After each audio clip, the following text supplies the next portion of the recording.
Viewers welcome back in programme जी doctor साहब अगले इशू बारे थोड़े विचार जानने चाहांगे पर उस तो पहला ਅਸੀਂ ਦਰਸ਼ਕਾਂ ਨੂੰ ਦੱਸੀਏ व्यूअर्स ਅਸੀਂ ਤੁਹਾਨੂੰ ਦੱਸਣਾ ਚਾਹੁੰਦੇ ਹਾਂ ਕਿ ਜੋ ਸਾਡੇ ਪ੍ਰੋਗਰਾਮ ਦਾ ਸਮਾਂ ਹੈ ਉਹ 1.5 ਘੰਟਾ ਕਰ ਦਿੱਤਾ ਗਿਆ ਹੈ। ਇਸ ਦਾ ਟਾਈਮ ਹੈ 7:30 ਤੋਂ ਲੈ ਕੇ 9 ਵਜੇ ਤੱਕ। ਔਰ ਇਹ ਵੀ ਦੱਸਣਾ ਚਾਹੁੰਦੇ ਹਾਂ ਕਿ ਤੁਸੀਂ ਟੀਵੀ 84 ਨੂੰ ਜਾਂ ਪ੍ਰੋਗਰਾਮ ਸੱਚੋ ਸੱਚ ਨੂੰ YouTube ਤੇ ਤੁਸੀਂ ਜੋ ਟੀਵੀ 84 ਦਾ ਚੈਨਲ ਹੈ ਉਸ ਦੇ ਉੱਪਰ ਤੁਸੀਂ ਇਸ ਨੂੰ ਲਾਈਵ ਦੇਖ ਸਕਦੇ ਹੋ। ਅਸੀਂ ਇਹ ਵੀ ਕਹਿਣਾ ਚਾਹਾਂਗੇ, ਇਹ ਵੀ ਬੇਨਤੀ ਕਰਨਾ ਚਾਹਾਂਗੇ ਕਿ ਤੁਸੀਂ ਇਸ ਨੂੰ ਵੱਧ ਤੋਂ ਵੱਧ सब्सक्राइब भी करो। Thank you so much.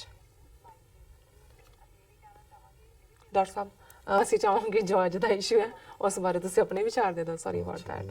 ਮੇਰਾ ਖਿਆਲ ਹੈ ਤੁਹਾਨੂੰ ਭੁੱਲ ਗਿਆ ਕਹਿਣਾ ਕਿ ਨਹੀਂ ਐਕਚੁਅਲੀ ਤੁਸੀਂ ਸ਼ਾਇਦ ਮੈਸੇਜ ਪੜਨ ਲੱਗੇ। ਨਹੀਂ ਡਾਕਟਰ ਸਾਹਿਬ ਚਲੋ ਜੀ। ਐਨੀਵੇ ਅਸੀਂ ਜਦੋਂ ਕਰਤਾਰਪੁਰ ਕੋਰੀਡੋਰ ਦੀ ਗੱਲ ਸਾਹਮਣੇ ਆਈ ਤੇ ਅਸੀਂ ਇਹ ਕਿਹਾ ਸੀ ਵੀ ਇਹ ਇਸ਼ੂ ਸਿਰਫ ਲੋਕਲ ਹੀ ਅਹਿਮੀਅਤ ਵਾਲਾ ਨਹੀਂ ਹੈ। ਜਿਵੇਂ ਚਾਈਨਾ ਦੀ ਫੋਰਨ ਮਿਨਿਸਟਰੀ ਨੇ ਇਹਨੂੰ ਵੈਲਕਮ ਕੀਤਾ, ਉਹਨਾਂ ਦੇ ਸਪੋਕਸਪਰਸਨ ਨੇ ਜੀ, ਈਵਨ ਸਟੇਟ ਡਿਪਾਰਟਮੈਂਟ ਦੇ ਸਪੋਕਸਪਰਸਨ ਨੇ ਵੈਲਕਮ ਕੀਤਾ। ਔਰ ਕੱਲ ਹੀ ਮੇਰੀਆਂ ਨਜ਼ਰਾਂ 'ਚ ਖਬਰ ਗੁਜ਼ਰੀ ਕਿ ਈਵਨ ਜਿਹੜੇ ਰਸ਼ੀਆ ਦੇ ਐਂਬੈਸਡਰ ਨੇ ਪਾਕਿਸਤਾਨ 'ਚ ਮਿਸਟਰ ਅਲੈਕਸੀ ਡੈਡਵ ਜੀ, ਉਹਨਾਂ ਨੇ ਇਸ ਪ੍ਰੈਸ ਕਾਨਫਰੰਸ 'ਚ ਜਿਹੜਾ ਹੈ ਇਸ ਨੂੰ ਵੈਲਕਮ ਕੀਤਾ। ਔਰ ਇਹ ਹੈਡਲਾਈਨ ਹੈ ਖਬਰ ਦੀ, Kartarpur corridor Russian envoy acknowledges Pakistan's commitment to peace. ਹੁਣ ਤੁਸੀਂ ਅੱਜ ਤੋਂ ਕੁਝ ਸਾਲ ਪਹਿਲਾਂ ਤੱਕ ਜਦੋਂ ਕਿ ਅਸੀਂ UN ਦਾ ਵੀ ਜੇ ਰਿਕਾਰਡ ਦੇਖਣਾ ਹੋਏ, ਔਰ ਮੈਂ ਅਕਸਰ ਯੂਨਾਈਟਿਡ ਸਟੇਟਸ ਦੇ ਕਾਂਗਰਸ ਜਾਂ ਉਹਨਾਂ ਦੇ ਜਿਹੜੇ ਥਿੰਕ ਟੈਂਕਸ ਦੇ ਵਿੱਚ ਵੀ ਗੱਲ ਕਰਦੇ ਹਾਂ, ਕਹਿੰਦਾ ਰਿਹਾ 90s 'ਚ ਵੀ ਕਿ ਵੀ ਤੁਸੀਂ UN ਦਾ ਰੈਕੋਰਡ ਕੱਢ ਲਓ ਵੀ India has voted more times against United States than Soviet Union itself. ਜੀ, ਕਿ ਵੀ ਸੋਵੀਅਤ ਯੂਨੀਅਨ ਦਾ ਤਾਂ ਜਿਹੜਾ ਇੰਡੀਆ ਨੇ ਇੰਨੀ ਪ੍ਰੋਕਸੀ ਕੀਤੀ ਹੋਈ ਹੈ ਕਿ ਉਹ ਤਾਂ ਹਮੇਸ਼ਾ ਹੀ ਉਸ ਬਲਾਕ 'ਚ ਵੋਟ ਕਰਦੇ ਸੀ। ਬਿਲਕੁਲ। ਔਰ ਸਾਰਾ ਇੰਡੀਆ ਦੇ ਹਥਿਆਰ, ਉਹਨਾਂ ਦੀ ਆਰਮੀ ਮੈਕੈਨਿਜ਼ਮ, ਉਹਨਾਂ ਦੇ ਈਵਨ ਸਟੀਲ ਪਲਾਂਟ ਦੂਜੇ ਸਾਰੇ ਰਸ਼ੀਅਨਸ ਦੇ ਸੋਵੀਅਟਸ ਦੇ ਨੇ। ਪਰ ਇਹ ਜਿਹੜੀ ਚੇਂਜ ਹੁੰਦੀ ਹੈ ਜੀਓ ਪੋਲਿਟਿਕਸ 'ਚ ਕਿੰਨੀ ਜ਼ਬਰਦਸਤ ਹੈ ਕਿ ਜਦੋਂ ਸੋਵੀਅਤ ਯੂਨੀਅਨ ਪੂਰੀ ਛਤਰੀ ਦੀ ਤਰ੍ਹਾਂ ਇੰਡੀਆ ਦੇ ਉੱਤੇ ਖੜਾ ਸੀ, ਜਿੰਨੇ ਵਾਰੀ ਕਸ਼ਮੀਰ ਦਾ ਰੈਜ਼ੋਲੂਸ਼ਨ UN ਸਿਕਿਉਰਿਟੀ ਕੌਂਸਲ ਜਾਂਦਾ ਸੀ ਸੋਵੀਅਤ ਯੂਨੀਅਨ ਨੂੰ ਵੀਟੋ ਕਰ ਦਿੰਦਾ ਸੀ। ਜੀ, ਅੱਜ ਉਸ ਖਿੱਤੇ ਦੇ ਵਿੱਚ ਨਾ ਸਿਰਫ ਪਾਕਿਸਤਾਨ ਦੀ ਇੱਕ ਆਪਣੀ ਇੰਪੋਰਟੈਂਸ ਬਣੀ ਹੈ ਕਿ ਪਾਕਿਸਤਾਨ ਇੱਕੋ ਵੇਲੇ ਚਾਈਨਾ ਦੇ ਨਾਲ ਵੀ ਦੋਸਤ ਹੈ, ਰਸ਼ੀਆ ਵੀ ਅੱਜ ਫਰੈਂਡਲੀ ਔਰ ਜੁਆਇੰਟ ਐਕਸਰਸਾਈਜ਼ਸ ਵੀ ਕੀਤੀਆਂ। ਡੋਨਲਡ ਟਰੰਪ ਨੇ ਵੀ ਪਿੱਛੇ ਜਿਹੜਾ ਅਫਗਾਨਿਸਤਾਨ 'ਚ ਤਾਲਿਬਾਨ ਦੇ ਨਾਲ ਗੱਲਬਾਤ ਲਈ ਮਦਦ ਮੰਗੀ ਹੈ। ਭਾਵੇਂ ਇਹਨਾਂ ਨੂੰ ਆਪ ਨੂੰ ਪਤਾ ਨਹੀਂ ਲੱਗ ਰਿਹਾ ਕਿ ਵੀ ਇਹ ਹਨੇਰਾ ਕਿੱਥੇ ਆ ਤੇ ਚਾਨਣ ਕਿੱਥੇ ਹੈ। ਅਮਰੀਕਾ ਦਾ ਹਾਲ ਤੇ ਇਹੀ ਹੈ। ਹੁਣ ਇਹ ਖਬਰ ਦੀ ਡਿਟੇਲ ਹੈ, ਇਸਲਾਮਾਬਾਦ ਦੀ ਹੈਡਲਾਈਨ ਹੈ, ਡੇਟਲਾਈਨ ਹੈ। Russian ambassador in Pakistan Alexey Dedov said that Pakistan's commitment and efforts for regional peace and stability are heightened by the country's decision to open the Kartarpur corridor. ਕਿ ਇਹ ਜਿਹੜਾ ਰੀਜਨਲ ਪੀਸ ਕਿ ਵੀ ਇਹ ਖੇਤਰੀ ਸ਼ਾਂਤੀ ਚਾਹੁੰਦੇ ਨੇ, ਅਮਨ ਚਾਹੁੰਦੇ ਨੇ, ਔਰ ਇਹ ਜਿਹੜਾ ਪਾਕਿਸਤਾਨ ਦਾ ਕੋਰੀਡੋਰ ਖੋਲ੍ਹਣਾ ਕਰਤਾਰਪੁਰ ਦਾ ਇਹ ਦੱਸਦਾ ਹੈ ਕਿ ਪਾਕਿਸਤਾਨ ਕਿੰਨਾ ਇਸ ਦੇ ਲਈ ਜਿਹੜਾ ਉਹ ਸੀਰੀਅਸ ਹੈ।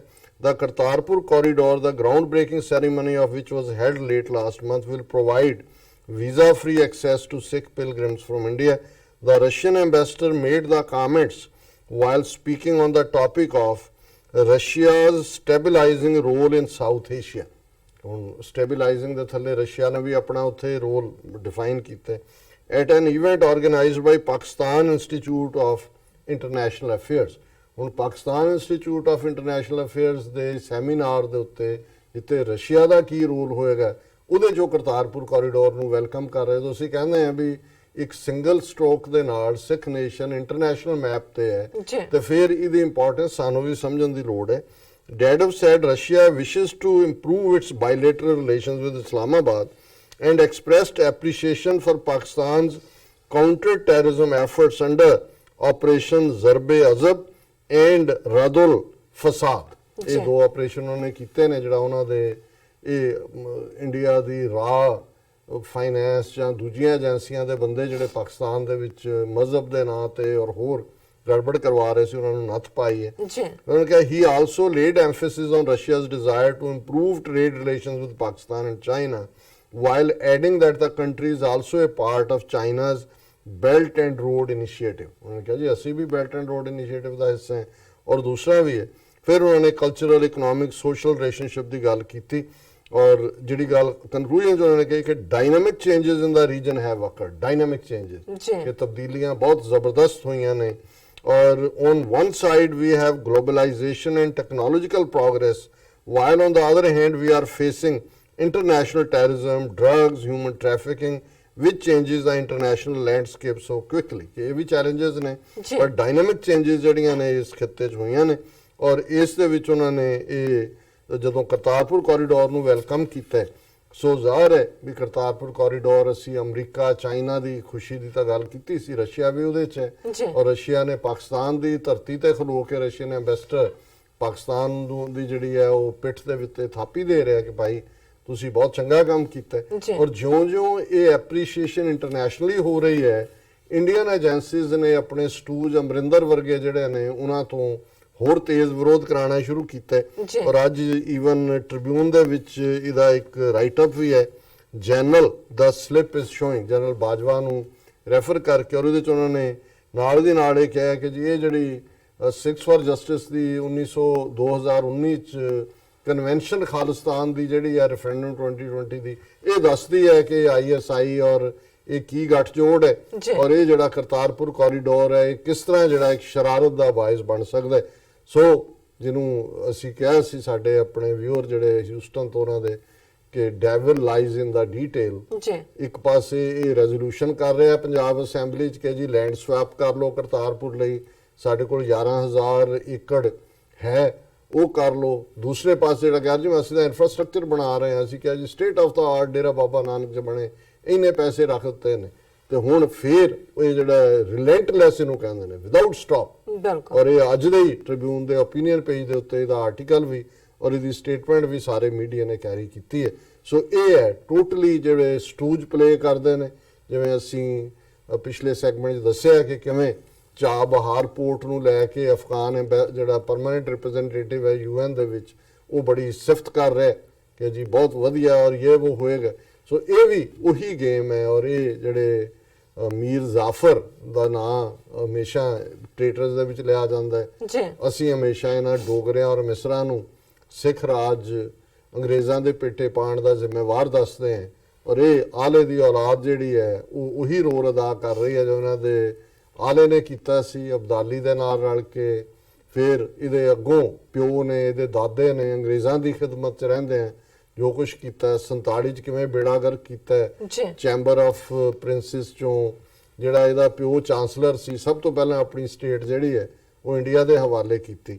ਸੋ ਇਹ ਟ੍ਰੇਟਰਸ ਦੀ ਜਿਵੇਂ ਇਹ ਹੈ ਕਿ ਵੀ ਕਿਸੇ ਨੇ ਕਿਹਾ ਸੀ ਕਿ ਜੀ ਸਿੱਖਾਂ 'ਚ ਗਦਾਰ ਬੜੇ ਨੇ, ਮੈਂ ਕਿਹਾ ਜੀ ਸਿੱਖਾਂ 'ਚ ਸਰਦਾਰ ਵੀ ਬੜੇ। ਸਰਦਾਰ ਹੀ ਬੜੇ ਨੇ ਬਿਲਕੁਲ। ਗਦਾਰਾਂ ਦਾ ਮੁੱਲ ਤਾਂ ਹੀ ਪੈਂਦਾ ਕਿ ਸਰਦਾਰ ਹੁੰਦੇ ਨੇ। ਸੋ ਜਿਉਂ-ਜਿਉਂ ਸਰਦਾਰ ਆਪਣੀ ਖਾਲਿਸਤਾਨ ਦੀ ਆਜ਼ਾਦੀ ਲਈ ਖਲੋ ਰਹੇ ਨੇ, ਇਹ ਜਿਹੜੇ ਟੁੱਚੇ ਕਿਸਮ ਦੇ ਲੋਕ ਨੇ ਇਹਨਾਂ ਦਾ ਵੀ ਮੁੱਲ ਪੈ ਰਿਹਾ। ਇਹਨਾਂ ਦਾ ਮੁੱਲ ਪੈ ਰਿਹਾ। ਚਲੋ ਰੱਬ ਨੇ ਇਹਨਾਂ ਨੂੰ ਰਿਜ਼ਕ ਇਹਦੇ ਚੋਂ ਹੀ ਦੇਣਾ ਹੈ, ਜੀ ਗਦਾਰੀ ਚੋਂ ਹੀ। ਬਿਲਕੁਲ। ਮੇਰੇ ਕੋਲ ਥੋੜੇ ਸਾਰੇ ਮੈਸੇਜ ਨੇ, ਮੈਂ ਚਾਹਾਂਗੀ ਕਿ ਮੈਂ ਪਸੰਦ ਕਰਦੀ ਦਰਸ਼ਕਾਂ ਨਾਲ।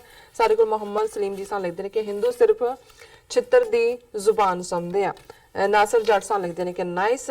ਜੀਮ ਖਾਨ ਫਿਰ ਦੁਬਾਰਾ ਸਾਂ ਲਿਖਦੇ ਨੇ ਕਿ ਵਾਹਿਗੁਰੂ ਜੀ ਕਾ ਖਾਲਸਾ ਵਾਹਿਗੁਰੂ ਜੀ ਕੀ ਫਤਿਹ। ਡਾਕਟਰ ਸਾਹਿਬ and miss Kaur you guys are doing a great program and service for Khalistan ਜ਼ਿੰਦਾਬਾਦ ਉਹਨਾਂ ਨੇ ਕਿਹਾ ਸਾਨੂੰ।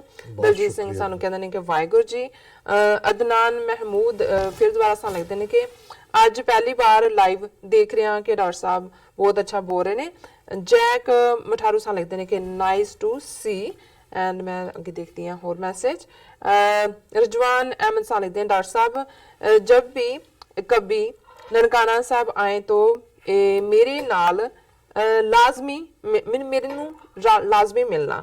Very nice. ਹਾਂਜੀ ਅਸੀਂ ਆਪਣੇ ਸਾਰੇ ਦਰਸ਼ਕਾਂ ਨੂੰ ਖਬਰ ਕਰਕੇ ਆਵਾਂਗੇ। ਬਿਲਕੁਲ, ਨੋ ਡਾਊਟ। ਐਂਡ ਅਜ਼ੀਮ ਖਾਨ ਸਾਂ ਲਿਖਦੇ ਨੇ ਕਿ ਵਾਹਿਗੁਰੂ ਜੀ ਕਾ ਖਾਲਸਾ ਵਾਹਿਗੁਰੂ ਜੀ ਕੀ ਫਤਿਹ। ਔਰ ਉਹਨਾਂ ਨੇ ਖਾਲਸਾ ਜ਼ਿੰਦਾਬਾਦ ਦੇ ਨਾਰੇ ਵੀ ਲਗਾਏ ਨੇ। ਅਜ਼ੀਮ ਖਾਨ ਕਹਿੰਦੇ ਨੇ ਸਾਨੂੰ ਜੀ। ਫਿਰ ਉਹਨਾਂ ਦਾ ਮੈਸੇਜ ਕਿ ਵਾਹਿਗੁਰੂ ਜੀ ਕਾ ਖਾਲਸਾ ਵਾਹਿਗੁਰੂ ਜੀ ਕੀ ਫਤਿਹ। ਫਿਰ ਦੁਬਾਰਾ ਉਹਨਾਂ ਨੇ ਰਿਪੀਟ ਹੀ ਕੀਤਾ ਕਿ ਖਾਲਸਾ ਜ਼ਿੰਦਾਬਾਦ। ਸੋ ਇਸੇ ਤਰ੍ਹਾਂ ਰਿਜਵਾਨ ਅਹਿਮਦ ਸਾਂ ਲਿਖਦੇ ਨੇ ਕਿ ਖਾਲਸਾ ਜ਼ਿੰਦਾਬਾਦ। ਜ਼ੁਲਫਿਕਾਰ ਸਾਂ ਲਿਖਦੇ ਨੇ ਕਿ my Sikh brothers need proper leadership to fight for freedom। and Zulfikar फिर दोबारा से लिख देंगे otherwise Hindu buniyas are very cunning right। so Zulfikar फिर दोबारा से लिख देंगे Kartarpur is being of Khalistan and India's downfall, and Kamran Majid USA ਤੋਂ ਸਾਨੂੰ ਲਿਖਦੇ ਨੇ ਕਿ ਕਹਿੰਦੇ ਨੇ ਕਿ ਵਾਹਿਗੁਰੂ ਜੀ, and Julfikar ਸਾਨੂੰ ਲਿਖਦੇ ਨੇ ਕਿ Sikhs and Muslim should fight together to face Hindu banyas. MK ਲਿਖਦੇ ਨੇ ਕਿ break India, Brahman Raj is against humanity. Okay, against humanity. ਅਸੀਂ ਇਹ ਗੱਲ ਹਮੇਸ਼ਾ ਹੀ ਸਮਝਦੇ ਹਾਂ ਕਿ ਭਾਰਤ ਦੇ ਨਕਸ਼ੇ ਵਿੱਚ ਕੈਦ ਜਿਹੜੀਆਂ ਅਕਲੀਅਤਾਂ ਨੇ, ਸਿੱਖ, ਮੁਸਲਮਾਨ, ਈਸਾਈ, ਬੁੱਧਿਸਟ, ਈਵਨ ਦਲਿਤ, ਜਿਨ੍ਹਾਂ ਨੂੰ ਅਨਟਚੇਬਲ ਬਣਾਇਆ ਹੋਇਆ, ਸਾਨੂੰ ਇਕੱਠੇ ਹੋ ਕੇ ਇੱਕ ਫਰੰਟ ਬਣਾ ਕੇ ਹਰ ਐਂਗਲ ਤੋਂ ਇਹ ਜਿਹੜਾ ਬ੍ਰਾਹਮਣਵਾਦ ਹੈ, ਹਿੰਦੂਤਵ ਹੈ, ਇਸ ਨੂੰ ਚੈਲੰਜ ਕਰਨਾ ਹੋਏਗਾ। ਅਦਰਵਾਈਜ਼ ਜਿਵੇਂ ਇਹਨਾਂ ਲਾਈਨਾਂ ਨੂੰ ਅਕਸਰ ਬੈਂਜਾਮਿਨ ਫਰੈਂਕਲਿਨ ਦੇ ਮੈਂ ਦੁਹਰਾਉਂਦਾ ਹੁੰਦਾ ਕਿ we all should hang together, otherwise we will be hanged separately. ਤਾਂ ਕੱਲੇ ਕੱਲੇ ਜਿਹੜੇ ਕੁੱਟ ਖਾ ਰਹੇ ਤੇ ਹੋਰ ਵੀ ਜਿਹੜੇ ਆ ਉਹ ਫਿਰ ਤਬਾਹੀ ਵੱਲ ਜਾਵਾਂਗੇ। ਔਰ ਅਸੀਂ ਹੁਣ 15 ਮਿੰਟ ਪ੍ਰੋਮਿਸ ਕੀਤੇ ਹੋਏ ਨੇ, ਔਰ ਖਾਸ ਤੌਰ ਤੇ ਭੈਣ ਜੀ ਮਨਮੰਥਨ ਕੌਰ ਤੇ ਫਿਰ ਉਹ ਪੂਰਾ ਢੀਕ ਰਹੇ ਹੁੰਦੇ ਨੇ ਕਿ ਉਹਨਾਂ ਨੇ ਫਿਰ ਸ਼ੂਟ ਕਰ ਦੇਣਾ ਮੈਸੇਜ। ਤੁਸੀਂ ਫਿਰ ਵਧਾ ਕੇ ਵੀ ਕਾਫੀ ਟਾਈਮ ਖਾ ਗਏ ਹੋ ਤੇ ਬਾਕੀ ਜਿਹੜਾ ਇਸ ਸ਼ਬਦ ਨੂੰ ਜਿਹੜਾ ਤੀਸਰੇ ਪਾਤਸ਼ਾਹ ਦਾ ਸੂਹੀ ਰਾਗ ਦੇ ਵਿੱਚ ਹੈ, ਰਾਗ ਸੂਹੀ ਮਹੱਲਾ ਤੀਜਾ ਘਰ 10ਵਾਂ, ਇਹਦੇ ਕਿਉਂਕਿ 32 ਦੇ ਕਰੀਬ ਪਦੇ ਸੀ, ਅਸੀਂ ਥੋੜੇ ਥੋੜੇ ਵਿਚਾਰ ਰਹੇ ਕਿਉਂਕਿ ਇੱਕੋ ਸਿਟਿੰਗ 'ਚ ਸਾਰਾ ਨਹੀਂ ਸੀ ਵਿਚਾਰ ਹੋ ਸਕਦੀ। ਸੋ ਅੱਜ ਜਿਹੜਾ 5 ਪਦੇ ਇਸ ਦੇ ਜਿਹੜੇ ਨੇ ਵਿਚਾਰ ਦੇ ਲਈ ਅਸੀਂ ਲਿਆਂਦੇ ਨੇ। ਔਰ ਜ਼ਾਹਰ ਹੈ ਕਿ ਇਸ ਦੀ ਵਿਚਾਰ ਕਰਨ ਤੋਂ ਪਹਿਲਾਂ ਮੈਂ ਅੱਜ ਵੀ ਕੁਛ ਨਾ ਕੁਛ ਐਸਾ ਹੁਣ ਇਸ ਸੈਗਮੈਂਟ ਦੇ ਵਿੱਚ ਯੂਜ਼ਫੁਲ ਦੇਣ ਦੇ ਲਈ ਦੇਖਦਾ ਹਾਂ, ਸੁਣਦਾ ਹਾਂ, ਕਿਉਂਕਿ ਬਹੁਤ ਸਾਰੀ ਜਿਹੜੀ ਥਾਟ ਪ੍ਰੋਸੈਸ ਜਾਂ ਇਸ ਸਾਰੇ ਪੀਰੀਅਡ ਦੀ ਫਕੀਰੀ ਸੀ, ਉਹਦੇ 'ਚ ਬਹੁਤ ਸਾਰਾ ਸਿਆਸੀ ਰੰਗ ਚੜ੍ਹਦਾ ਚਲਾ ਗਿਆ ਵਕਤ ਦੇ ਨਾਲ, ਔਰ ਕਈ ਵਾਰ ਆਪਣੇ ਅੰਦਰ ਝਾਕਣ ਦਾ ਵੀ ਜਿਹੜਾ ਉਹ ਸਮਾਂ ਨਹੀਂ ਰਿਹਾ। ਲੇਕਿਨ ਹੁਣ ਇਸ ਸੈਗਮੈਂਟ ਦੇ ਵਿਧਾਨ ਨੇ ਮੈਨੂੰ ਵੀ ਇੱਕ ਮੌਕਾ ਦਿੱਤਾ ਹੈ ਕਿ ਵਾਪਸ ਆਪਣੀਆਂ ਜਿਹੜੀਆਂ ਰੂਹਾਨੀ ਐਸਪੀਰੇਸ਼ਨਸ ਨੇ, ਜੜ੍ਹਾਂ ਨੇ, ਜਾਂ ਰੂਹਾਨੀਅਤ ਦਾ ਜਿਹੜਾ ਇੱਕ ਇਸ਼ਕ ਹੈ, ਉਸ ਲਈ ਵੀ ਮੈਂ ਹੁਣ ਥੋੜਾ ਜਿਹਾ ਵਕਤ ਆਪਣੇ ਸਮੇਂ ਚੋਂ ਕੱਢਿਆ ਵਾਧੂ। Very nice. ਔਰ ਮੈਂ ਅੱਜ ਹੀ ਇੱਕ ਵਿਚਾਰ ਸੁਣ ਰਿਹਾ ਸੀ ਔਰ ਖਿਆਲ ਆਇਆ ਕਿ ਉਹਦੇ 'ਚ ਉਹਨਾਂ ਜ਼ਿਕਰ ਕੀਤਾ ਕਿ ਉਹਨੇ ਕਿਹਾ ਵੀ ਕਦੇ ਤੁਹਾਨੂੰ ਯਾਦ ਹੈ ਕਿ ਜਦੋਂ ਤੁਸੀਂ ਸਭ ਤੋਂ ਪਹਿਲਾਂ ਛੋਟੇ ਹੁੰਦਿਆਂ ਮੇਲੇ ਦੇ ਵਿੱਚ ਗਏ ਹੋ ਆਪਣੇ ਅੱਬਾ ਦੇ ਨਾਲ, ਫਾਦਰ ਦੇ ਨਾਲ, ਜਾਂ ਆਪਣੇ ਚਾਚੇ ਦੇ ਨਾਲ, ਜਾਂ ਤਾਏ ਦੇ ਨਾਲ, ਕਹਿੰਦੇ ਵੀ ਤੁਹਾਨੂੰ ਪਹਿਲੀ ਹਦਾਇਤ ਉਹਨਾਂ ਦੀ ਹੁੰਦੀ ਹੈ ਜਾਂ ਹੁੰਦੀ ਸੀ ਕਿ ਵੀ ਉਂਗਲ ਫੜ ਕੇ ਰੱਖਣੀ ਹੈ। ਤੇ ਫਿਰ ਜਦੋਂ ਤੁਸੀਂ ਪਹਿਲੀ ਵਾਰ ਇੱਕ ਬੱਚਾ 5, 6, 7 ਸਾਲ ਦਾ ਮੇਲੇ ਦੇ ਵਿੱਚ ਆਉਂਦਾ ਹੈ ਤੇ ਉਹਦੇ ਲਈ ਤਾਂ ਉਹ ਜਿਹੜਾ ਹੈ ਉਹ ਜੰਨਤ ਹੁੰਦੀ ਹੈ, ਕਿਉਂਕਿ ਕਿਤੇ ਉਹ ਦੇਖ ਰਿਹਾ ਹੈ ਵੀ ਉਹ ਗੰਨੇ ਦਾ ਰਸ ਨਿਕਲ ਰਿਹਾ, ਕਿਤੇ ਉਹ ਦੇਖ ਰਿਹਾ ਹੈ ਵੀ ਉਹ ਘੁੰਮ ਰਹੇ ਨੇ ਜਿਹੜੇ ਝੂਲੇ, ਫਿਰ ਉਹ ਅੱਗੇ ਗੁਜ਼ਰ ਰਿਹਾ ਹੈ ਤੇ ਕਿਤੇ ਕੋਈ ਜਾਦੂਗਰ ਜਿਹੜਾ ਹੈ ਉਹ ਮੂੰਹ ਚੋਂ ਅੱਗ ਦੇ ਗੋਲੇ ਕੱਢ ਰਿਹਾ, ਫਿਰ ਉਹ ਤੁਰਿਆ ਜਾਂਦਾ ਹੈ ਤੇ ਜਲੇਬੀਆਂ ਜਿਹੜੀਆਂ ਹਰ ਇੱਕ ਨੂੰ ਪਸੰਦ ਉਹ ਗਰਮ ਗਰਮ ਨਿਕਲ ਰਹੀਆਂ ਜੀ, ਕਿਤੇ ਉਹ ਦੇਖ ਰਿਹਾ ਕਿ ਵੀ ਕੁਸ਼ਤੀ ਘੋਲ ਹੋ ਰਹੇ ਨੇ। ਔਰ ਉਸ ਸਾਰੇ ਦੇ ਵਿੱਚ ਉਹ ਇਵੇਂ ਗਵਾਚਿਆ ਹੁੰਦਾ ਹੈ, ਭਾਵੇਂ ਉਂਗਲ ਉਹਨੇ ਫੜੀ ਹੁੰਦੀ ਹੈ ਜਿਹੜੀ ਹਦਾਇਤ ਹੁੰਦੀ ਹੈ ਉਹਨੂੰ, ਤੇ ਉਸ ਸਾਰੇ ਚੋਂ ਅਚਾਨਕ ਜਿਹੜਾ ਉਹਦੀ ਉਂਗਲ ਛੁੱਟ ਜਾਂਦੀ ਹੈ, ਕੋਈ ਭੀੜ ਦਾ ਰੇਲਾ ਜਿਹਾ ਆਉਂਦਾ ਹੈ ਤੇ ਫਿਰ ਉਹ ਜਿਹੜਾ ਸਾਰਾ ਕੁਝ ਉਹਦੇ ਆਲੇ ਦੁਆਲੇ ਹੁੰਦਾ ਹੈ, ਉਹ ਜਦੋਂ ਉਹਦੇ ਚੋਂ ਨਿਕਲ ਜਾਂਦਾ ਹੈ ਤੇ ਫਿਰ ਉਹ ਚੀਕਾਂ ਮਾਰ ਰਿਹਾ ਹੁੰਦਾ ਹੈ, ਡੈਡੀ ਡੈਡੀ ਕਰ ਰਿਹਾ ਜਾਂ ਅੱਬੂ ਅੱਬੂ ਕਰ ਰਿਹਾ, ਕਿਉਂਕਿ ਉਹਦੇ ਚ ਗਵਾਚ ਗਿਆ। ਔਰ ਉਹਨੂੰ ਇਹ ਜਦੋਂ ਤੱਕ ਭਾਵੇਂ ਰੰਗ ਮੇਲੇ ਦੇਖ ਵੀ ਰਿਹਾ ਸੀ ਪਰ ਉਹ ਮਹਿਫੂਜ਼ ਸੀ ਕਿ ਉਹਨੇ ਉਂਗਲ ਫੜੀ ਹੋਈ ਹੈ ਉੱਥੇ ਹੀ, ਮੇਲਾ ਉੱਥੇ ਹੀ ਹੈ, ਪੰਗੂੜੇ ਵੀ ਉੱਥੇ ਹੀ ਨੇ, ਜਲੇਬੀਆਂ ਵੀ ਉੱਥੇ, ਪਰ ਉਹਦੇ ਲਈ ਉਹ ਸਾਰਾ ਜਿਹੜਾ ਹੈ ਉਹਦੀ ਦੁਨੀਆ ਜਿਹੜੀ ਹੈ ਗਵਾਚ ਗਈ। ਸੋ ਮੈਂ ਇਹ ਸਮਝਦਾ ਜਦੋਂ ਇਸ ਘਟਨਾ ਵੱਲ ਜਾਂ ਇਸ ਨੂੰ ਦੇਖਦਾ ਜਾਂ ਸੁਣਦਾ ਕਿ ਅਸੀਂ ਸਾਰੇ ਹੀ ਉਸ ਬੱਚੇ ਵਾਂਗ ਇਸ ਦੁਨੀਆ ਦੇ ਵਿੱਚ ਆਏ ਔਰ ਅਸੀਂ ਗੁਜ਼ਰ ਰਹੇ, ਮੇਲਾ ਦੇਖ ਰਹੇ, ਉਸ ਮੇਲੇ ਦੇ ਵਿੱਚ ਘਰ-ਬਾਰ ਵੀ ਹੈ, ਗ੍ਰਸਤ ਵੀ ਹੈ, ਕਾਰੋਬਾਰ ਵੀ ਹੈ, ਦੂਜਾ ਵੀ ਹੈ। ਜੇ ਤਾਂ ਉਂਗਲ ਆਪਣੇ ਬਾਪੂ ਦੀ, ਰੱਬ ਦੀ, ਅੱਲਾਹ ਤਾਲਾ ਦੀ ਫੜੀ ਹੋਈ ਹੈ, ਹੱਥ ਫੜਿਆ ਹੋਇਆ, ਤੇ ਫਿਰ ਉਸ ਮੇਲੇ ਦੇ ਵੰਡਰ ਨੂੰ ਵੀ ਅਸੀਂ ਇੰਜੋਏ ਕਰਦੇ ਤੇ ਆਪ ਵੀ ਮਹਿਫੂਜ਼ ਹੁੰਦੇ। ਪਰ ਜਿਉਂ ਹੀ ਉਹ ਉਂਗਲ ਸਾਡੀ ਛੁੱਟਦੀ ਹੈ, ਰੱਬ ਨਾਲੋਂ ਕਨੈਕਸ਼ਨ ਟੁੱਟਦਾ ਹੈ ਜਾਂ ਅਸੀਂ ਉਸ ਦੇ ਵਿੱਚ ਫਿਰ ਜਿਹਨੂੰ ਨਾਨਕ ਦੁਖੀਆ ਸਭ ਸੰਸਾਰ ਜਦੋਂ ਕਿਹਾ ਜਾਂਦਾ ਹੈ, ਦੁੱਖ ਇਸ ਲਈ ਹੈ ਵੀ ਜਿਸ ਚੀਜ਼ ਦੇ ਵਿੱਚ ਫਿਰ ਅਸੀਂ ਹੁੰਦੇ ਹਾਂ ਉਹਦੇ 'ਚ ਹੀ ਅਸੀਂ ਗਵਾਚ ਜਾਂਦੇ ਹਾਂ ਔਰ ਫਿਰ ਅਸੀਂ ਲੱਭਦੇ ਹਾਂ ਵੀ ਅਸੀਂ ਕਿੱਥੇ ਅਸੀਂ। ਔਰ ਮੈਂ ਇਹ ਸਮਝਦਾ ਹਾਂ ਵੀ ਸਾਡੇ ਬਹੁਤ ਸਾਰਿਆਂ ਦੀ ਹਾਲਤ ਅੱਜ ਇਹੀ ਹੈ ਕਿ ਦਾਤ ਪਿਆਰੀ ਵਿਸਰਿਆ ਦਾਤਾਰ ਸਾਰੀ ਕਿ ਜਿਨ੍ਹਾਂ ਨੇ ਗਿਫਟ ਦਿੱਤੀ। ਦੁਨੀਆ ਇੱਕ ਗਿਫਟ ਹੈ ਜੀ। ਅੱਛਾ ਘਰ ਮਿਲਣਾ, ਜੈ ਪ੍ਰਸਾਦ ਵਸੇ ਸੁਖ ਮੰਦਰ, ਤਿਸੇ ਧਿਆਏ ਸਦਾ ਮਨ ਅੰਦਰ, ਕਿ ਜਿਹਦੀ ਕਿਰਪਾ ਨਾਲ ਚੰਗੇ ਘਰ 'ਚ ਰਹਿੰਦਾ ਹੈ। ਜੈ ਪ੍ਰਸਾਦ ਤੁਹਾਨੂੰ ਰਸਨਾ ਮਿਲੀ ਹੈ, ਜੀਵ ਜਿਹਨੂੰ ਕਹਿੰਦੇ ਨੇ, ਕੰਨ ਮਿਲੇ ਨੇ, ਜੀਵਨ ਦਾ ਸਾਰਾ ਤੁਹਾਨੂੰ ਜਿਹੜਾ ਖੁਸ਼ੀਆਂ ਮਿਲੀਆਂ ਨੇ। ਇੱਕ ਪਾਸੇ ਉਹਦੇ ਸ਼ੁਕਰਗੁਜ਼ਾਰੀ ਦਾ। ਔਰ ਜੇ ਅਸੀਂ ਦੇਖੀਏ ਬਹੁਤ ਵਾਰ ਹਰ ਕੋਈ ਜਿਹਨੂੰ ਤੁਸੀਂ ਬੋਲੋਗੇ ਸੁਣੋਗੇ ਉਹ ਕਹੇਗਾ ਜੀ ਮੇਰਾ ਤੇ ਲੂਣ ਹੀ ਲੂਣ ਹੈ ਜਾਂ ਸਾਡਾ ਤੇ ਲੂਣ ਹੀ ਲੂਣ ਹੈ। ਜਿਹਦਾ ਭਲਾ ਕਰੋ ਉਹੀ ਜਿਹੜਾ ਅਕਿਰਤ ਕਾਰਨ ਜਾਂ ਜਿਹਨੂੰ ਨਾ ਸ਼ੁਕਰੇ ਕਹਿੰਦੇ ਨੇ ਉਹ ਨਾ ਸ਼ੁਕਰਾ ਹੁੰਦਾ। ਪਰ ਮੈਂ ਇਹ ਸੋਚਦਾ ਜੇ 10 ਬੰਦੇ ਬੈਠੇ ਨੇ ਇਕੱਲੇ ਦਾ ਬਿਆਨ ਲੈ ਲਓ ਉਹ ਸਾਰੇ ਇਹ ਕਹਿ ਰਹੇ ਹੁੰਦੇ ਨੇ, ਫਿਰ ਉਹ ਕਹਿ ਕਿਉਂ ਰਹੇ ਹੁੰਦੇ ਨੇ? ਇਹਦਾ ਮਤਲਬ ਇਹ ਹੈ ਵੀ ਸਾਡੇ ਸਭ ਦੇ ਵਿੱਚ ਹੀ ਨਾ ਸ਼ੁਕਰੇਪਨ ਦਾ ਐਲੀਮੈਂਟ ਹੈ ਜੀ। ਔਰ ਉਸ ਨੂੰ ਅਸੀਂ ਜਿਹੜਾ ਸਾਡੇ 'ਚ ਹੈ ਅਸੀਂ ਖੁਦ ਉਹਦਾ ਬਲੇਮ ਨਹੀਂ ਲੈਣਾ ਚਾਹੁੰਦੇ, ਅਸੀਂ ਦੂਸਰਿਆਂ ਨੂੰ ਦਿੰਦੇ। ਔਰ ਇਹ ਵੀ ਇੱਕ ਜਦੋਂ ਰੂਹਾਨੀਅਤ ਦੀ ਦੁਨੀਆ 'ਚ ਅਸੀਂ ਦੇਖਦੇ ਹਾਂ ਤੇ ਇੱਕ ਗੱਲ ਜਿਹੜੀ ਕਬੀਰ ਸਾਹਿਬ ਨੇ ਜਾਂ ਗੁਰਬਾਣੀ ਦੇ ਵਿੱਚ ਅਸੀਂ ਜਦੋਂ ਪੜ੍ਹਦੇ ਹਾਂ ਔਰ ਕਬੀਰ ਵਿਚਕ ਗ੍ਰੰਥ ਦਾ ਇੱਕ ਉਹਨਾਂ ਦਾ ਕਬੀਰ ਸਾਹਿਬ ਦਾ ਦੋਹਾ ਹੈ ਕਿ ਬੁਰਾ ਜੋ ਦੇਖਣ ਮੈਂ ਚਲਾ ਬੁਰਾ ਨਾ ਮਿਲਿਓ ਕੋਏ, ਜਾਂ ਦਿਲ ਖੋਜਾ ਆਪਣਾ ਮੁਝ ਸੇ ਬੁਰਾ ਨਾ ਕੋਈ।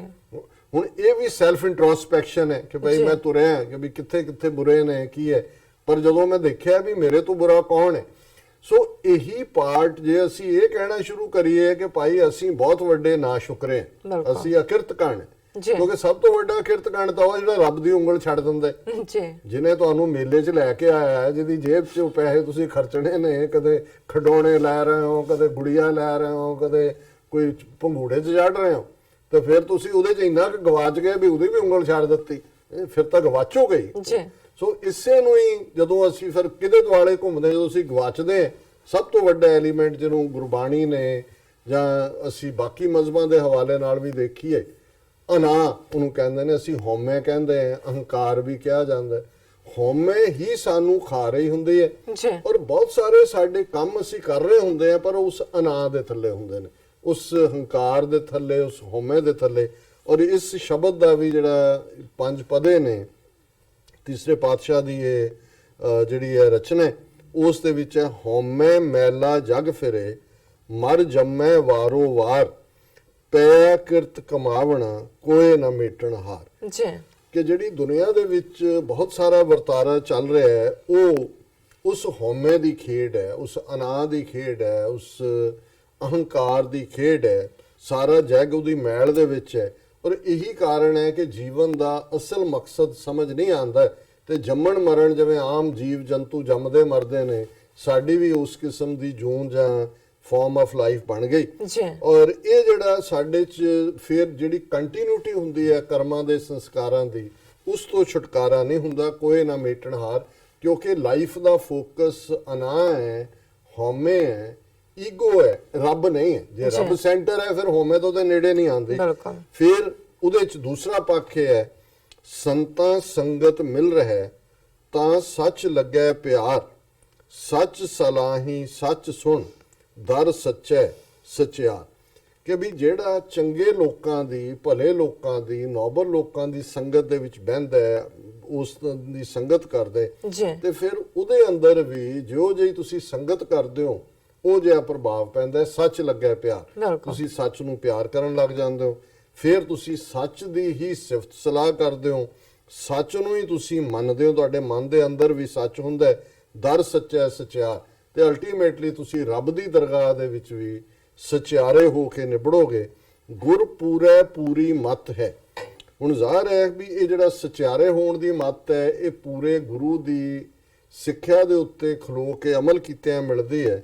ਅਹਨਿਸ ਨਾਮ ਧਿਆਏ, ਅਹਨਿਸ ਹੈ ਨਿਸ ਰਾਤ ਨੂੰ ਕਹਿੰਦੇ ਦਿਨ ਤੇ ਰਾਤ, ਕਿ ਹਮੇਸ਼ਾ ਉਸ ਦੀ ਯਾਦ ਦੇ ਵਿੱਚ ਜੁੜੇ ਰਹਿਣਾ ਜਿਹੜਾ ਹੈ ਉਹੀ ਤੁਹਾਨੂੰ ਇਸ ਪਿਆਰ ਦੇ ਨਾਲ ਰੱਬ ਦੇ ਨਾਲ ਜਿਹੜਾ ਸਾਂਝ ਪਾਉਂਦਾ ਹੈ। ਹਉਮੈ ਮੇਰਾ ਵੱਡ ਰੋਗ ਹੈ ਵਿੱਚੋਂ ਠਾਕ ਰਹਾਏ। ਉੱਪਰ ਸੀ ਕਿ ਭਾਈ ਹਉਮੈ ਜਿਹੜੀ ਹੈ ਹੀ ਮੈਲ ਹੈ। ਜੀ। ਉਹਨਾਂ ਨੇ ਕਿਹਾ ਵੀ ਜਦੋਂ ਤੁਸੀਂ ਸੰਗਤ ਦੇ ਵਿੱਚ ਆਏ, ਰੱਬ ਦੀ ਯਾਦ ਦੇ ਵਿੱਚ ਜੁੜੇ, ਤੇ ਜਿਹੜਾ ਵੱਡਾ ਰੋਗ ਸੀ ਅਨਾਹ ਦਾ, ਹਉਮੈ ਦਾ, ਵਿੱਚੋਂ ਠਾਕ ਰਹਾ ਹੈ ਕਿ ਉਹ ਰੱਬ ਜਿਹੜਾ ਠਾਕ ਕੇ ਰੱਖਣਾ ਹੁੰਦਾ, ਰੋਕ ਕੇ ਰੱਖਣਾ। ਉਹ ਫਿਰ ਮਾਈਨਸ ਤਾਂ ਨਹੀਂ ਹੁੰਦੀ, ਕਿਉਂਕਿ ਜੇ ਬਿਲਕੁਲ ਹੀ ਮਾਈਨਸ ਹੋ ਜਾਏ ਫਿਰ ਤਾਂ ਸੱਪ ਰੱਸੀ ਬਣ। ਕੁਝ ਚੀਜ਼ਾਂ ਅਨਾਹ ਹੀ ਤੁਹਾਡਾ ਜਿਹੜਾ ਹੈ, ਜੇ ਉਹਦਾ ਪੋਜ਼ਿਟਿਵ ਸ਼ੇਪ ਹੋ ਜਾਏ ਤੇ ਉਹੀ ਇੱਕ ਪਾਸੇ ਤੁਹਾਡੀ ਜਿਹੜੀ ਹੈ ਉਹ ਕ੍ਰੋਧ ਹੈ, ਗੁੱਸਾ ਹੈ, ਮੈਡਨੈਸ ਹੈ, ਪਰ ਉਹੀ ਤੁਹਾਡਾ ਵੀਰ ਰਸ ਵੀ ਬਣ ਜਾਂਦਾ ਹੈ। ਜਦੋਂ ਤੁਹਾਨੂੰ ਜੇ ਜੀਵੈ ਪਤ ਲੱਥੀ ਜਾਏ, ਸਭ ਹਰਾਮ ਜੇਤਾ ਕਿਛ ਖਾਏ। ਸੋ ਉਹਨੂੰ ਜਿਹੜਾ ਕੰਟਰੋਲ ਕਰਕੇ ਰੱਖਦਾ ਹੈ, ਠਾਕ ਰਹਾ ਹੈ, ਉਹ ਰੱਬ ਦਾ ਨਾਂ ਕਰਦਾ ਹੈ। ਗੁਰ ਸਾਲਾਹੀ ਆਪਣਾ ਨਿਵ ਨਿਵ ਲਾਗਾਂ ਪਾਏ, ਤਨ ਮਨ ਸੌਂਪੀ ਆਗਿਆ ਤਰੀ, ਵਿੱਚੋਂ ਆਪ ਗਵਾਏ। ਕਿ ਭਾਈ ਇਸ ਹਉਮੈ ਨੂੰ, ਅਨਾਹ ਨੂੰ ਮਾਰਨ ਦਾ ਕੀ ਤਰੀਕਾ ਹੈ? ਗੁਰ ਸਾਲਾਹੀ ਆਪਣਾ, ਉਸ ਅਕਾਲ ਪੁਰਖ ਨੂੰ, ਜਿਸ ਰੱਬ ਨੇ ਸਾਨੂੰ ਪੈਦਾ ਕੀਤਾ ਹੈ, ਜਿਹਨੇ ਸਾਰੇ ਆਨੰਦ, ਦੌਲਤ, ਬਲੇਸਿੰਗਸ ਦਿੱਤੀਆਂ, ਜਿਹਨੇ ਨਿਹਾਲੋ ਨਿਹਾਲ ਕੀਤਾ ਹੈ ਹਰ ਦੌਲਤ ਦੇ ਨਾਲ ਜੋ ਦੁਨੀਆ ਦੇ ਵਿੱਚ ਅਸੀਂ ਦੇਖਦੇ, ਤੇ ਉਸ ਨੂੰ ਜਿਹੜਾ ਨਿਵ ਨਿਵ ਲਾਗਾਂ ਪਾਏ ਵਿਦ ਆਲ ਦਾ ਹਿਊਮਿਲਿਟੀ। ਕਿਉਂਕਿ ਬਹੁਤ ਵਾਰ ਜਿਹੜੇ ਅਸੀਂ ਲੋਕ ਆਪਣੇ ਆਪ ਨੂੰ ਮਜ਼ਹਬੀ ਡਿਸਪਲਿਨ ਦੇ ਵਿੱਚ ਵੀ ਰੱਖਦੇ ਆ, ਕੋਈ 5 ਵਕਤ ਦਾ ਨਮਾਜ਼ੀ ਹੈ ਜਾਂ ਕੋਈ ਨਿਤਨੇਮੀ ਹੈ, ਪਰ ਇਹ ਜਿਹੜੀ ਹਉਮੈ ਹੈ, ਅਨਾਹ ਹੈ, ਕਈ ਵਾਰ ਉਹਦੇ 'ਚ ਵੀ ਇੱਕ ਬੜੀ ਸੂਖਮ ਰੂਪ ਦੇ ਵਿੱਚ, ਇੱਕ ਬੜੀ ਗੁਪਤ ਰੂਪ ਦੇ ਵਿੱਚ ਤੁਹਾਡੇ ਅੰਦਰ ਆ ਜਾਂਦੀ ਹੈ ਕਿ ਹੈ ਕੋਈ ਮੇਰੇ ਵਰਗਾ ਜਿਹੜਾ ਸਵੇਰੇ ਉੱਠਦਾ ਹੋਏ, ਹੈ ਕੋਈ ਮੇਰੇ ਵਰਗਾ ਨਿਤਨੇਮੀ, ਹੈ ਕੋਈ ਮੇਰੇ ਵਰਗਾ 5 ਨਮਾਜ਼ੀ। ਲੇਕਿਨ ਇਹ ਵੀ ਜਿਹੜਾ ਅਲਟੀਮੇਟਲੀ ਜੇ ਹਿਊਮਿਲਿਟੀ ਹੈ ਤੁਹਾਡੇ ਅੰਦਰ ਕਿ ਭਾਈ ਜੇ ਇਹ ਵੀ ਮੈਂ ਕਰ ਰਿਹਾ ਤੇ ਇਹ ਵੀ ਰੱਬ ਦਾ ਸ਼ੁਕਰ ਹੈ, ਰੱਬ ਦੀ ਮਿਹਰਬਾਨੀ ਹੈ, ਵਾਹਿਗੁਰੂ ਦੀ ਬਖਸ਼ਿਸ਼ ਨਾਲ ਮੈਨੂੰ ਇਹ ਮਿਲਿਆ, ਤੇ ਅੱਲਾਹ ਤਾਲਾ ਨੇ ਰਹਿਮ ਕਰਕੇ ਮੈਨੂੰ ਇਸ ਪਾਸੇ ਤੋਰਿਆ, ਫਿਰ ਉਹ ਤੁਹਾਡੀ ਹੰਕਾਰ ਨਹੀਂ ਬਣਦਾ। ਨਹੀਂ ਤਾਂ ਕਈ ਵਾਰ ਬਹੁਤ ਸਾਰੇ ਜਿਹੜੇ ਆਪਣੇ ਆਪ ਨੂੰ ਧਰਮੀ ਕਹਿਣ ਵਾਲੇ, ਮਜ਼ਹਬੀ ਕਹਿਣ ਵਾਲੇ ਲੋਕ ਨੇ, ਉਹ ਇੱਕ ਡਿਫਰੈਂਟ ਕਿਸਮ ਦੀ ਹਉਮੈ ਦਾ ਸ਼ਿਕਾਰ ਹੁੰਦੇ ਨੇ।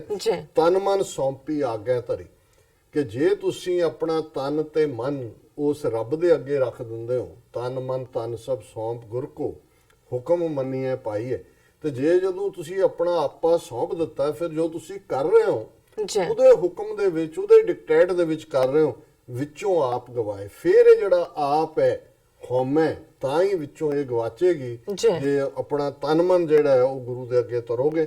ਔਰ 23ਵਾਂ ਔਰ ਅਖੀਰਲਾ ਅੱਜ ਦੀ ਵਿਚਾਰ ਦਾ ਪਦ ਹੈ, ਖਿੱਚੋ ਤਾਣ ਵਿਗੁਚੀਐ ਏਕਸ ਸਿਉ ਲਿਵ ਲਾਏ, ਹਉਮੈ ਮੇਰਾ ਛੱਡ ਤੂੰ ਤਾਂ ਸੱਚ ਰਹਿ ਸਮਾਏ। ਹੁਣ ਖਿੱਚੋ ਤਾਣ ਵਿਗੁਚੀਐ, ਉਹ ਜਿਹੜੀ ਅੰਦਰ ਸਾਡੀ ਇੱਕ ਵਿਕਾਰਾਂ ਦੀ, ਲਾਲਚ ਦੀ, ਗਰੀਡ, ਲਸਟ, ਐਂਗਰ, ਈਗੋ, ਇਹ ਸਾਰੀ ਖਿੱਚੋਤਾਣ ਅੰਦਰ ਚੱਲ ਰਹੀ ਹੈ। ਜਿਹੜੀ ਕਹਿੰਦੀ ਹੈ ਇਹ ਜੱਗ ਮਿੱਠਾ, ਅਗਲਾ ਕਿਉਂ ਨਹੀਂ ਮਿੱਠਾ, ਵੀ ਜੋ ਵੀ ਹੈ ਮौज ਮੇਲੇ ਕਰ ਲੋ, ਕੌਣ ਦੱਸਣ ਆਇਆ ਕੀ ਹੁੰਦਾ। ਇਹ ਤੁਹਾਨੂੰ ਰੋਕ ਰਿਹਾ ਹੁੰਦਾ ਜਦੋਂ ਤੁਸੀਂ ਕੋਈ ਭਲਾ ਕੰਮ ਕਰਨਾ ਚਾਹੁੰਦੇ ਹੋ, ਜਾਂ ਕੋਈ ਤੁਸੀਂ ਖਲਕਤ ਦਾ ਭਲਾ ਕਰਨਾ ਚਾਹੁੰਦੇ ਹੋ, ਅੰਦਰੋਂ ਆਵਾਜ਼ ਆਉਂਦੀ, ਲੈ ਇਹਨਾਂ ਨੇ ਸਾਡਾ ਕੀ ਸਵਾਰਨਾ, ਅੱਗੇ ਇੰਨਿਆਂ ਦਾ ਭਲਾ ਕੀਤਾ, ਕੀ ਹੋ ਗਿਆ। ਇਹ ਵੀ ਖਿੱਚੋਤਾਣ ਹੈ। ਸੋ ਗੁਰੂ ਸਾਹਿਬ ਫਰਮਾਉਂਦੇ ਨੇ ਕਿ ਭਾਈ ਇਹਦਾ ਖਹਿੜਾ ਛੱਡੋ, ਇਕਸ ਸਿਉ ਲਿਵ ਲਾਏ, ਉਸ ਇੱਕ ਵਾਹਿਗੁਰੂ ਦੇ ਨਾਲ ਆਪਣੀ ਲਿਵ ਲਾਓ, ਉਹਦੇ ਨਾਲ ਜੁੜੋ। ਹਉਮੈ ਮੇਰਾ ਛੱਡ ਤੂੰ ਤਾਂ ਸੱਚ ਰਹਿ ਸਮਾਏ, ਕਿ ਇੱਕੋ ਵੇਲੇ, ਔਰ ਇਹ ਗੁਰਬਾਣੀ ਦਾ ਐਕਸਕਲੂਸਿਵ ਇੱਕ ਥਾਂ ਹੈ ਕਿ ਹਉਮੈ ਨਾਵੇ ਨਾਲ ਵਿਰੋਧ ਹੈ, ਦੋਏ ਨਾ ਬਸੇ ਇੱਕ ਥਾਂ। ਇਹ ਇੱਕ ਆਏਗੀ ਤਾਂ ਦੂਜੀ, ਜਿੰਨੀ ਦੇਰ ਹਉਮੈ ਬੈਠੀ ਹੈ ਅੰਦਰ, ਉਨੀ ਦੇਰ ਰੱਬ ਨਹੀਂ ਆਏਗਾ, ਉਹਦੀ ਯਾਦ ਨਹੀਂ ਆਏਗੀ।